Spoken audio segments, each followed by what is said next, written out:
Buenas tardes, compañeros de Unilab. Mi nombre es Daniel Maya Herrera. Mi matrícula es MX009778.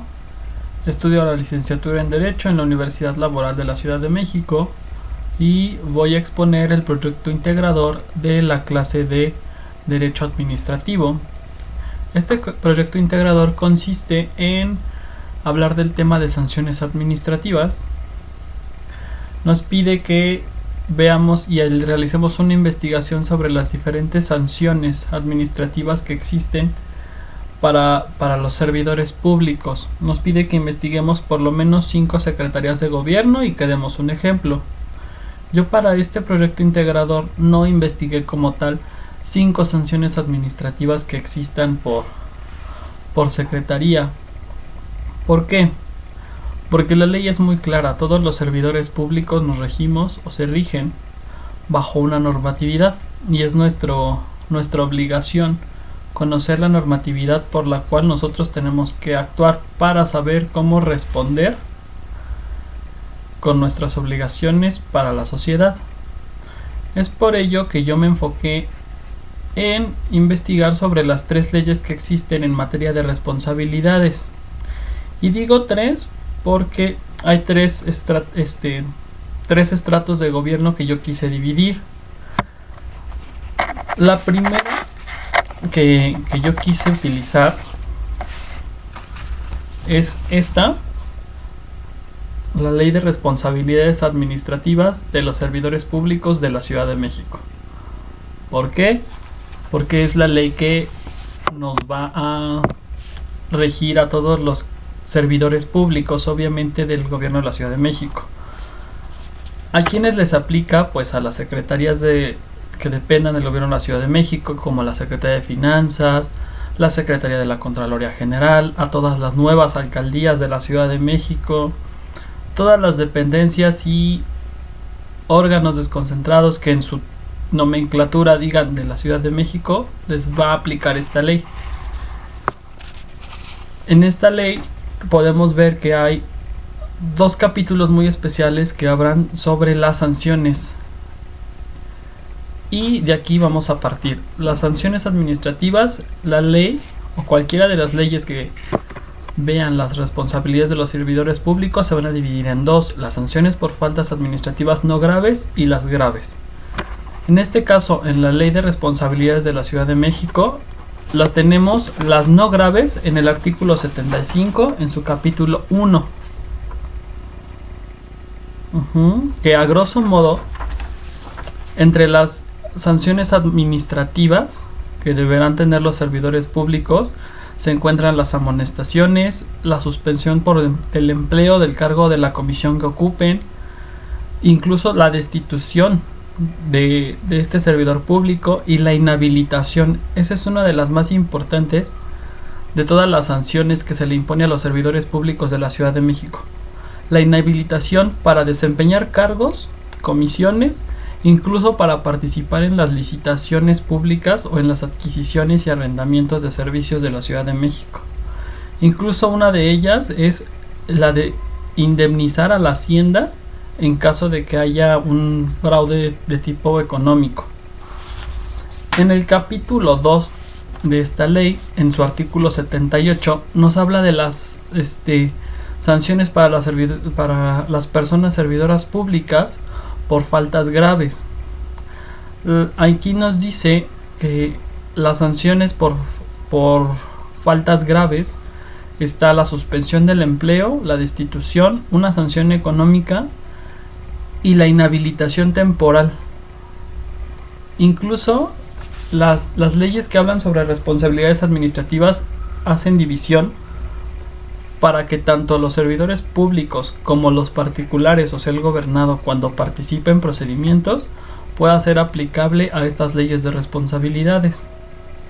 Eso es en cuanto al gobierno de la Ciudad de México. Tenemos también la existencia de la Ley General de Responsabilidades Administrativas. Esta nos va a enfocar sobre todo a los servidores públicos que laboran en el gobierno federal, llámese las secretarías de Estado como la Secretaría de Gobernación. Y las sanciones también se dividen en dos: por faltas administrativas no graves y por faltas administrativas graves. Las faltas administrativas no graves las encontramos en el artículo 75 y consisten en situaciones similares a las de la Ciudad de México: amonestaciones, suspensiones del empleo, destitución o inhabilitación. Mientras que las faltas graves, sus sanciones siempre van encaminadas a resarcir el daño. Sanciones económicas, destitución de su empleo, cargo, comisión, inhabilitación temporal para desempeñar sus empleos. Igual para participar en procedimientos. Si te inhabilitan de tu trabajo, posiblemente tendrías la opción de participar en un procedimiento. Pues no, con esta ley, con estos capítulos que te impiden participar en licitaciones, eso te impide participar en los procedimientos del gobierno, cualesquiera que sean. Para esto existe un sistema donde involucran a todos los servidores públicos inhabilitados y se supone que se tiene que dar a conocer en los portales de transparencia de todas las dependencias que manejen recursos del gobierno. Finalmente, tenemos lo que es la Ley Federal de Responsabilidades Administrativas, Ley Federal de Responsabilidades de los Servidores Públicos. Esta ley se enfoca sobre todo a los servidores públicos de los mayores rangos, los que ostentan cargos políticos como los diputados, los senadores. Nos hablan de que aquí existe incluso lo que vimos en clase como juicio político, y más que nada consisten en lo mismo. Todas las leyes que amonestan a los servidores públicos se enfocan en lo mismo: apercibir, amonestar, suspender, sancionar económicamente y hacer que resarcir el daño. Sin embargo, la Federal de Responsabilidades es un poco más estricta, puesto que los cargos son de mayor responsabilidad. ¿Por qué? Porque en sus cargos llevan el peso de una nación. Posiblemente con las otras leyes el cargo no es menos importante, pero es menor a lo que las leyes federales estipulan. Es por ello que no me di a la tarea de investigar 5 secretarías.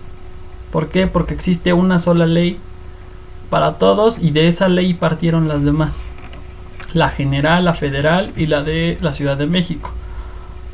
Suponiendo que algunos otros estados tengan su propia ley de responsabilidades administrativas para su propio estado, en el cual pues si se consultan y se leen, llegarán al apartado en el cual las sanciones siempre van a ser las mismas: las administrativas graves, las no graves, las de resarcir el daño. Siempre tienen que ir encaminadas a conseguir el mejor beneficio para la sociedad. Es por ello que, como tal y como lo reitero, no me di a la tarea de investigar 5, sino hablar sobre las 3 leyes que nos dan a los servidores públicos la vía de actuación para evitar incumplir con las responsabilidades que se nos encomiendan.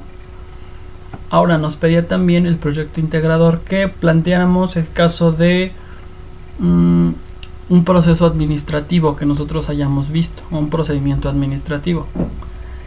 En mi caso, yo trabajo en la dirección jurídica y he llevado varios tipos de procedimientos administrativos. En mi caso, yo opero con la Ley de Procedimiento Administrativo de la Ciudad de México, que me da pautas y pasos para no dejar en estado de indefensión a los gobernados en caso de que sean verificados o de que quieran interponer algún recurso administrativo. Esta ley los protege, nos dice qué hacer, nos dice qué etapas darle, qué tiempos, darle una garantía constitucional de audiencia, emitirle una resolución administrativa que se apegue a derecho. Ese sería el caso que yo plantearía, y esas serían las 3 leyes que a mi consideración existen para regular el actuar de los servidores públicos.